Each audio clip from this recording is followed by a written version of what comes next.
What's up, good people? This is D Talking and welcome to the topic.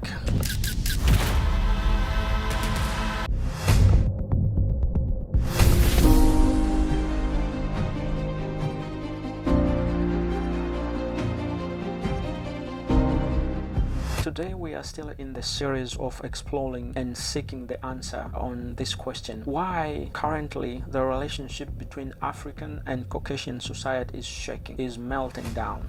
It's not normal anymore, and we are here to explore deeper down. If we want to get a good results, so we have to dive into African land. So today we have the addition video from Kenya, bringing the true video and true story that happened in Kenya. A British soldier went to Kenya for training, and it's happening he got into relationship with African lady, and in the moment of their time, he killed this lady, chopped her into pieces and dumped her into water tank. And then you will hear the soldier confessing. I were in the pub and he come in crying, saying, help me, help me. I said, why? What do you mean? I've killed her. What do you mean you've killed her? You know what happened? The British authorities said, we don't have authority to prosecute this soldier, and the soldier went back to UK. Bringing addition video from Kenya answering the question why currently it seems Caucasian and African, they don't mingle well. So here the answer. Let's dive into this video, and here again, no hard feelings. We are watching this with the mind of learning.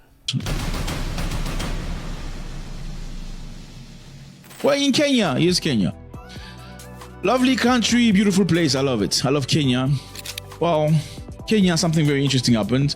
John Haley, a Minister of Defense of the UK, met with the family of a young lady named Agnes Wanjiru. Why did he meet with the family? Because Agnes Wanjiru was unalive by a British soldier 13 years ago. So what did he do? He went to say, I'm sorry, a British soldier unalived your daughter 13 years ago. I just came to say, I'm sorry. Not really publicly, but hey, I feel your pain. We're probably going to help you find a solution to it. But it's been 13 years. So the family of a Kenyan woman who was killed by a British soldier have said their 13-year battle for justice has taken a heavy toll, and they've been offered too many empty promises after meeting with the Defense Secretary. So the Defense Secretary of Britain went to Kenya and had a meeting with his family of Agnes Wanjiru just to say, hey, I see you. I heard that one of our boys killed your daughter. But yeah, shake my hand. That's it. Did they give them any money? I know money won't bring her back, but you could give her money or something to take care of that child that's left behind. Money will never bring her back. But why, when it comes to Africans, there's no money? When it was the country you don't name, you gave money. When you did the wrong things to Indian Americans, you gave money. Why, when it comes to Africans, there's never money talks? I don't get that. Oh, we just sorry. Nobody gives a shit about your hand. We want concrete things. So let me give you context. A lady named Agnes Wanjiru was 21 years old when she disappeared in March 2012. She was last seen in a company of British soldiers in a bar in a hotel in eastern Kenya, where the British Army has a military base named Batu. So she was with the British, having fun, dancing. Her body was found 2 months later, stuffed inside a septic tank at a Lions Court Hotel. An inquest in Kenya found she had been murdered by one of the British soldiers. Okay, so the young Agnes was having fun with some of the British. That's what happens. Sometimes you're young, you go have fun. She had fun, went to a hotel with a British soldier, and then she disappeared. People looked for her, searched for her, couldn't find her.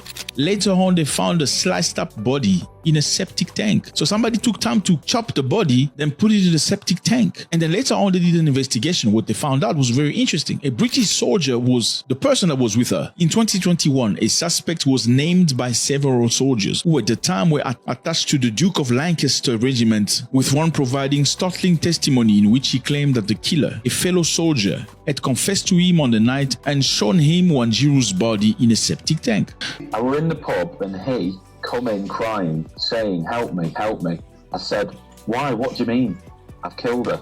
What do you mean you've killed her? So a British soldier told the public that one soldier confessed to her that he had killed the lady and showed him the body at the septic tank. Now, why is this important? This is important because the British Army's argument is that this soldier cannot be prosecuted in Kenya for allegedly murdering a young woman more than a decade ago. However, in 2019, a Kenyan inquiry concluded that soldiers were responsible for the death and ordered additional investigation. I mean, okay, so you already know these British are responsible for the death. What more investigation do you want to do? So what's sad here is what, fellas?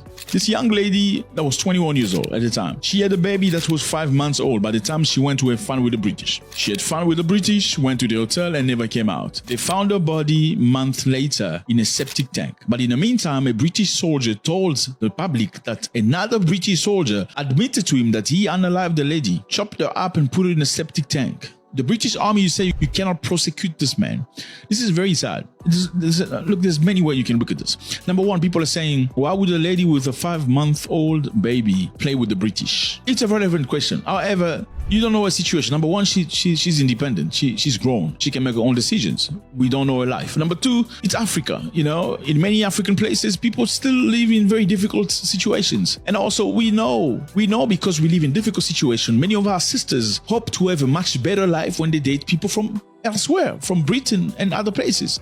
We think if it's a soldier from Britain, he's probably going to be nice. He's probably going to give me money. He's not there for nothing. I'm trying to save myself and save my child since my child's father is probably not around. So you can't blame her for that. She was just trying to hustle for her and a child and a future. I don't think should the child's father be around doing good and helping her out, she would have been in the streets playing with the British soldiers. I don't think so. Now, what's horrendous and outrageous here is that the fact that the British Army said to the Kenyan prosecutors that they have no jurisdiction to prosecute a British soldier that killed somebody in a foreign nation. This is crazy, fellas. Now, why are the British in Kenya? You're probably asking yourself a question. Well, the British have been in Kenya for the longest time.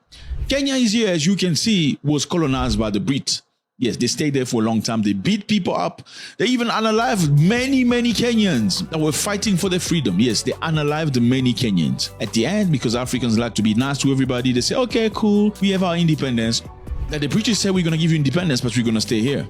We need our army to be here for security purpose. AKUT is a British defense program that's stationed in Kenya for a long time. It's a long-standing cooperation agreement between Kenyan government. Up to 6 British infantry battalion per year conduct 8 weeks exercise in Kenya. This involves up to 10,000 British service personnel annually for this training. So Britain send people to Kenya to do training. They've been there since independence. Yeah, they're stationed in Kenya. They shoot, they explode, they bomb, they do a lot of negative things. People talk about it.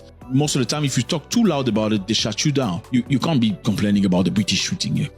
So they gave you independence, but they kept the soldier in your country. Same thing the French did in Mali, Burkina Faso, and Niger, and all that places. So they can keep controlling you people. So the Batuk asked the Kenyan High Court in November 2023 to dismiss the lawsuit filed by Wanjiru's family, claiming that the tribunal lacks jurisdiction over the case involving a UK army unit in the country. So you're nobody. We can keep people in your place. There's absolutely nothing you can do about it.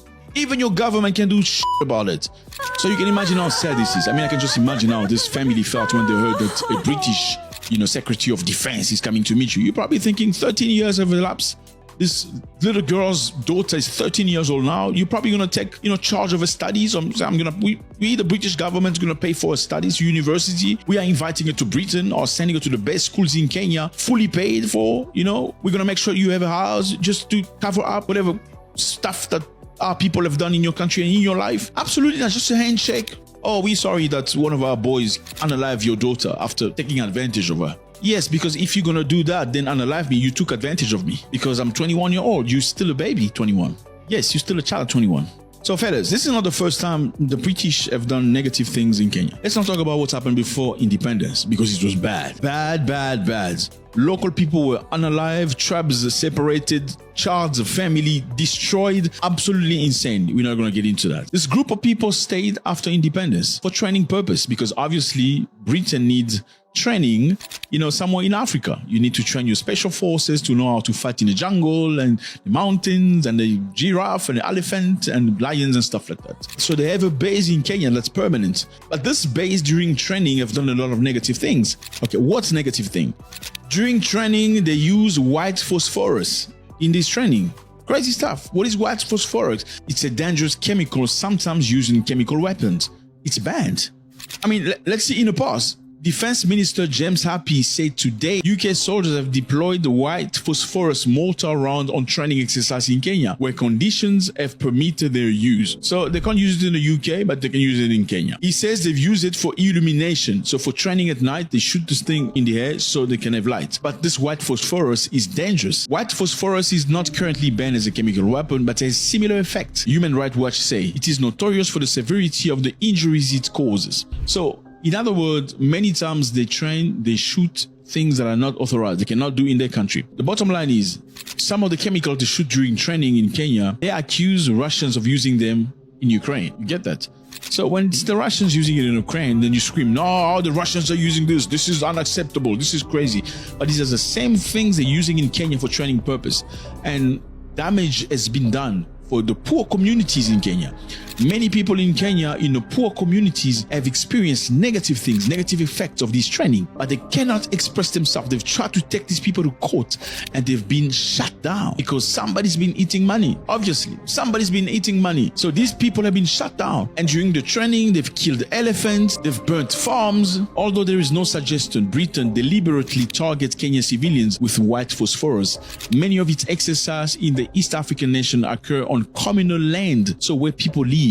An internal army report seen by declassified state that leaves firing of mortar places where people live frequently. Villages, nomadic tribes and more. So they use chemical grade weapons in places where human beings live. A Kenyan lawyer named Kevin Kubai, who represents victims of British army abuse. Imagine Kenya having a lawyer who represents victims of British army abuse. It means the British do a lot of abuse for you to create a job. It's astonishing that as recently as 2019, tetrol was in use by the British Army given its toxicological characteristic. Kenya's authority and community at large are being kept in the dark. So he's saying British have used tetrol in training in Kenya and the toxicological characteristics are very high and the Kenyan's authority are not aware of this. This is in Batuk. Young lady went to have fun. Obviously, life is hard, it's difficult. Sometimes you meet somebody, you meet a Muzungu, you hope it's going to change your life. Muzungu is not necessarily bad in Africa. It's just the way we call Bazungus. Muzungu is not bad. It's not negative. Actually, Africans call each other by tribe. Hey, from this tribe. Hey, from that tribe. There's nothing wrong with that. So many of our ladies and sisters and daughters feel like when they go to Muzungu, life is going to be better, you know? Are they wrong? I don't know. Whose fault is it? It's the fault of the government because the government has not provided what the government should have provided. And the government provided for the people, people will not be running away from their own people looking for Bazungu. When you go for Bazungu, it's not necessarily because you love them.